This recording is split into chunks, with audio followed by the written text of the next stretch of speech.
They have arrived. Even for my standards, this is nerdy. Let's take a look. Yes! This episode is all about the U8.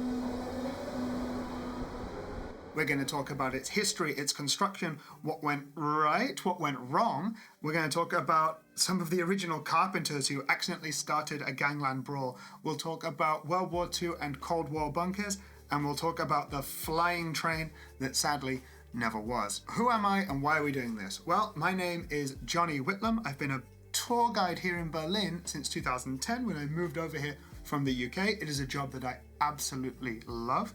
In fact, one thing I really love about it is that I get to tell all sorts of stories like this. I make lots of Instagram and TikTok videos, and I'm now just venturing into this wide screen as well. And these are the kind of stories I can't usually tell on my tours for kind of geographic purposes. And I've got to be honest, this has turned into my first 4 YouTube videos. You are watching part 1, where soon we're going to cover the construction of the line. Then, for the next part, we're going to split the line into 3. So part 2 will be about the northern section, part 3 about the section in the middle, which was actually the only part of the line in East Berlin. And then in part 4, of course, we cover the south, including a really terrible and tragic story at Orianienplatz, a World War II story. Settle in, I hope you enjoy this. I mean, like anything in life, I'm pretending to know what I do, but hopefully I've put together something that you really enjoy.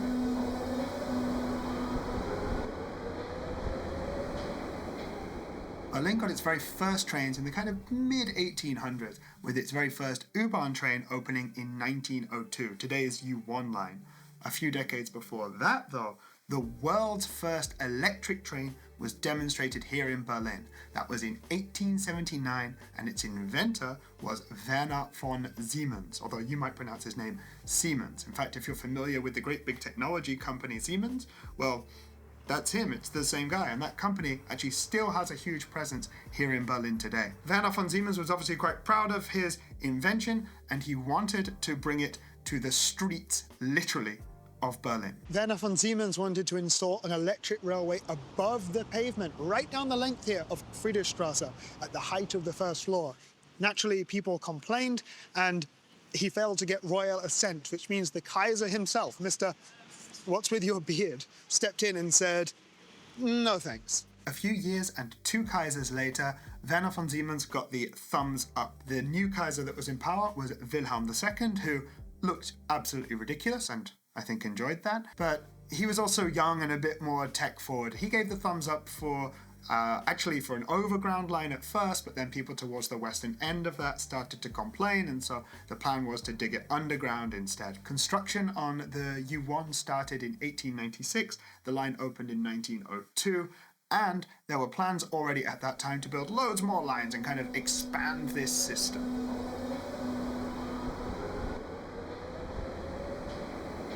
One of the plans that was floating around for a new transport line in Berlin was what would become the U8, the GN train, GN Bahn, GN line, however you want to call it.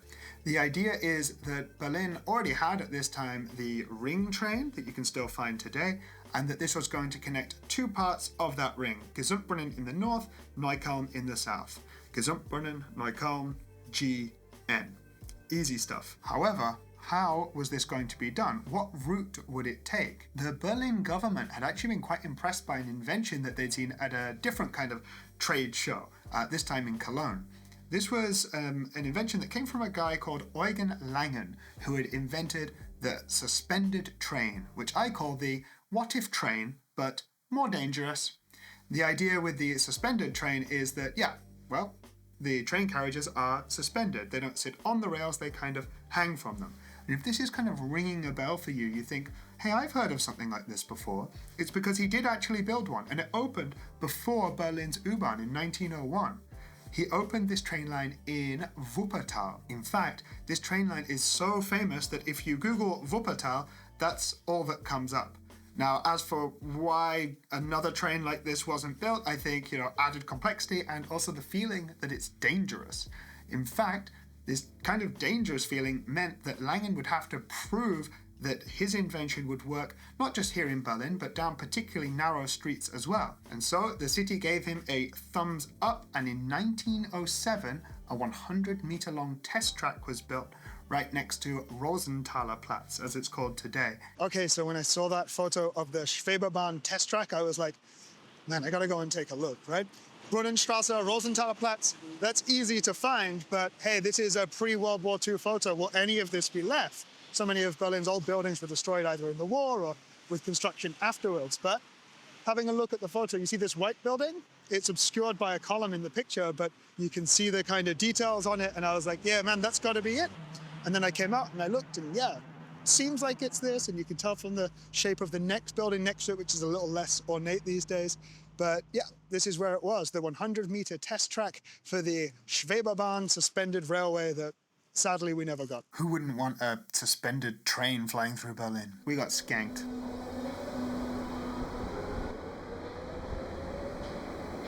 Five years after the test track was built, and basically owing to complaints from not just people who lived right there, but up and down where the line would be, the plans for the Schwebebahn were shelved, and by 1913 the test track was removed, and actually by then, kind of already in the spring of 1912, the government had contacted a company called AEG, the Allgemeine Elektrizitätsgemeinschaft, who were, well, the General Electric of Germany, and they'd contracted them to dig an underground line. The line was to open by September of 1918. What happens between 1912 and 1918 is, of course, the First World War. Getting this thing ready on time was never going to happen. Ground was broken just before the war, and then during the war, they run into all sorts of problems, right?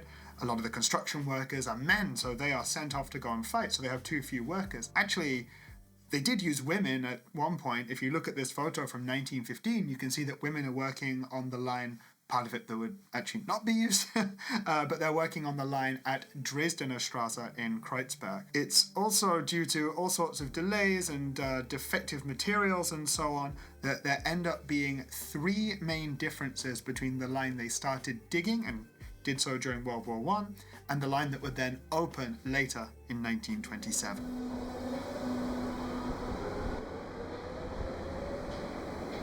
The original plan was to go overground at Gesundbrunnen station, and instead they ended up digging the deepest station on Berlin's U-Bahn network.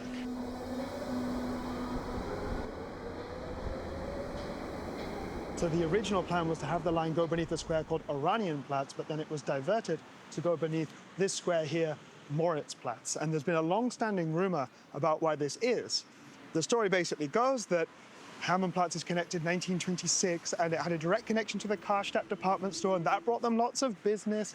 And so a different department store that was actually just over here, it's gone now, that was owned by the Wertheim Group. They were competitors, they were jealous, and so they paid millions to have the tunnel moved over here. Unfortunately, this is just a myth and legend, one that I helped perpetuate when I released an Instagram reel in December of 2024 that got hundreds of thousands of views. Turns out that, you know, some myths and legends just aren't true.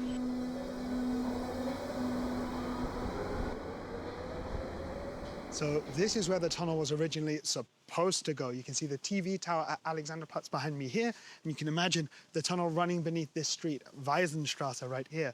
This is where we touch the city wall, what used to be not the Berlin Wall that divided the city, but the city wall that, you know, in the olden days would have protected the city. Now there's not much of it left, and I don't know a European city with a lesser known and lesser visited city wall, but I mean, I guess it's not much to see, but hey, here it is.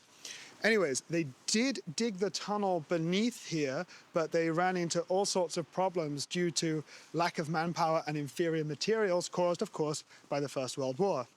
And those problems were pretty big because at the end here, the tunnel continues and it goes beneath the river. That's one place where you don't want cracks in your tunnel, and that's what happened. Cracks in the tunnel meant that it started to flood, and I mean, it wasn't a catastrophe, nobody died, but they didn't end up using it as the main line of the U8. Actually, you should remember this stretch, the Wiesen Tunnel. We're gonna come back to this in part 3. There's quite a cool story here.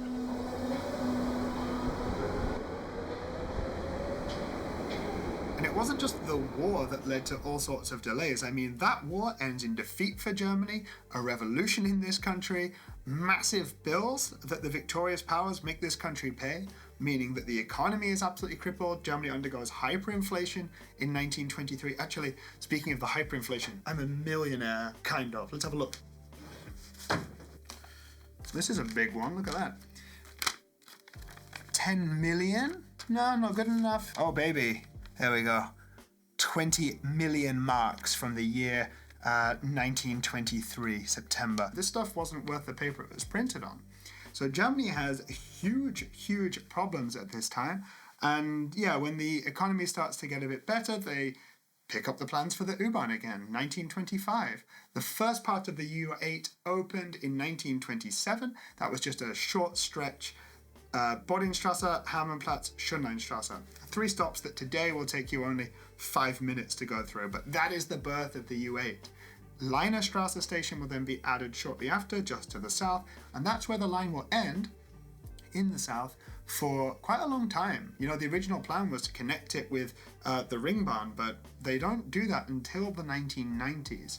The line is then extended, though, a lot more towards the north. So the original stretch of the line opens 1930, that's, starts in Gesundbrunnen, then carries all the way on down to Strasse, like we said, and then there will be extensions during the Cold War in the 70s and 80s, and we're going to talk about all of this stuff in the next parts coming up. As for this video, this is where we're going to end right now. We have a line, what's going to happen? Well, in the next videos, we're going to ride the line. I want to take you through the stations from the north down to the south and talk about interesting stories that we can find either at or near each, well, almost each one of them. Otherwise, this would be even longer.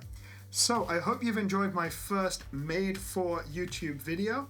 I think probably a little bit rough with the cuts to the on location stuff.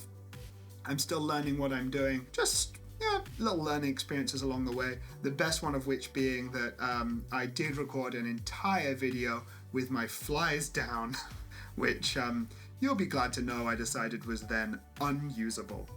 So yeah, we've become millionaires. Maybe there's other videos floating up on the screen now. There's probably some like, hey, music or something. I don't know. Like, subscribe, leave a comment, send it to your mum, write to me, say, Johnny, that video was cool. I learned about the metro.